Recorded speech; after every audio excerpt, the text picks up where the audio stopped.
tuyết đầu tiên. Nay khoảng 8 tới 14 inch.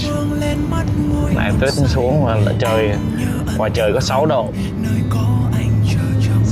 6 degree C. Hôm nay là không có ai ra đường hết. Hôm nay mình ra đường là từ hôm nay mình đi lên nhà thờ gói bánh chưng, bánh tét. Cái này nó mới xuống khoảng 4 inch. Tuyết mới xuống được 4 inch. Và lạnh quá, tuyết nó xuống nó không tan, cho nên nó xuống cho nên nó rất là nhiều. Cái này ngày mai là mấy cái cây này nó sẽ trắng hết luôn. Chiều nó sẽ đổi sang thành mưa tuyết, ice. Lạnh quá, đóng đá. Mai chắc không biết ra đường được không. Hôm nay nhiều chỗ đóng cửa, tự không có ai ra đường hết.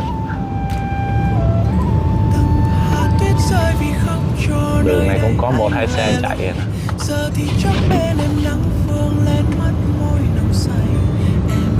Không làm tuyết.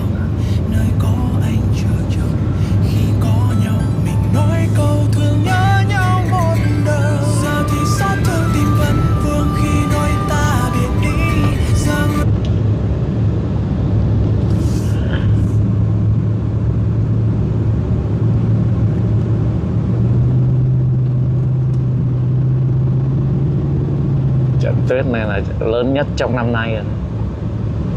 How many years? 10 years?